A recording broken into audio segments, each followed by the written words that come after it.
Magandang gabi sa ating lahat na ito update sa magiging lagay na ating panahon. Patuloy pa rin nakaka-apekto ang shear line sa may silang bahagi ng Southern Luzon. Magdadala pa rin po ito ng mga kalat-kalat na mga pag-ulan, mga pagkidlat at pagkulog sa bahagi ng Quezon, Camarines Norte at Camarines Sur. Samantalang amihan naman yung patuloy na nagdudulot pa ng maulap na kalangitan na may kasama may hinang mga pag-ulan sa may Batanes at Babuyan Islands. Pero dito po sa bahagi ng Cordillera, Ilocos Region, Central Luzon at sa nalalabing bahagi pa ng Cagayan Valley, generally fair weather condition po ating naasahan ngayong gabi, ngunit posible pa rin po yung mga pag-ambon o yung mga isolated light rains lalo na po sa madaling araw. Easterlies naman yung magdudulot ng generally fair weather condition sa nalalabing bahagi pa po ng ating kapuluan. Ito rin yung magdudulot ng mga isolated rain shower sa hapon at sa gabi sa bahagi ng Eastern Visayas pati na rin sa may Caraga at sa Davao Region. Pero sa kasalukuyan, wala ho tayo minomonitor na LPA o bagyo na posible makapekto sa ating bansa.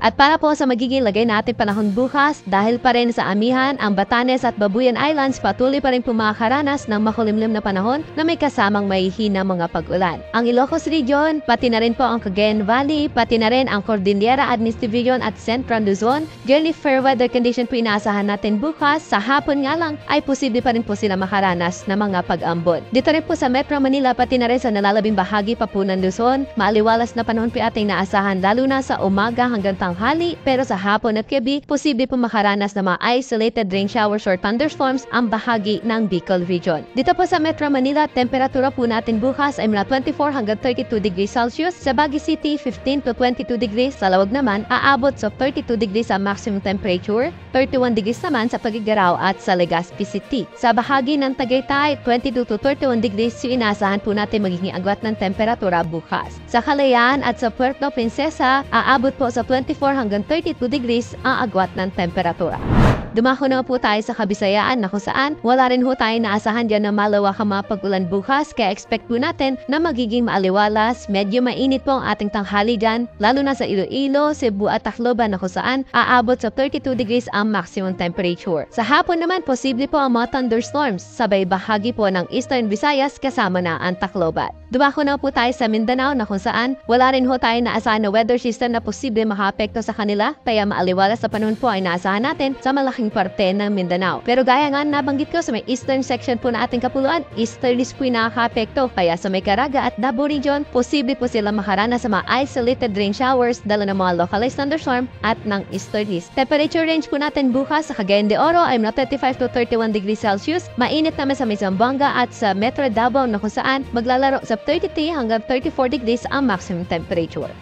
At para po sa ating 3-day weather outlook sa mga pangunahing syudad dito sa Luzon, partikular na sa Metro Manila na kung saan over the weekend hanggang Monday, wala ho tayo nakikita na malawakang mga pag-ulan. Kaya generally, magiging maaliwalas po yung ating panahon sa umaga hanggang tanghali. Sa hapon naman, may mga posibilidad lamang na mga pulupulong panandali ang buhos ng mga pag-ulan. Sa bahagi ng Baguio City, kung makita po natin, by Saturday, posible pa rin po sila makaranas ng mga pag-ambon. Pero pagdating po ng Linggo hanggang Lunes, ay generally fair weather condition po ang inaasahan natin sa bahagi ng Baguio City na kung saan mula 14 hanggang 23 degrees ang agwat ng temperatura. Sa Legazpi City, dahil inaasahan natin na hihina na po yung epekto ng shear line sa mga susunod na araw, kaya improved weather condition po inaasahan natin sa malaking bahagi ng Bicol Region kasama po ang Legazpi City na kung saan generally magiging fair weather condition po inaasahan natin dyan maliban sa mga isolated rain showers sa hapon at sa gabi. 24 hanggang 32 degrees sa inaasahan natin mag-agwat ng temperatura sa bahagi ng Legazpi. Para po sa ating 3-day weather outlook sa mga pangunahing syudad sa Kabisayaan, partikular na sa Metro Cebu, Iloilo at sa Tacloban na kung saan for the next 3 days so over the weekend hanggang Lunes, wala tayong inaasahan dyan na malawakang mga pag-ulan.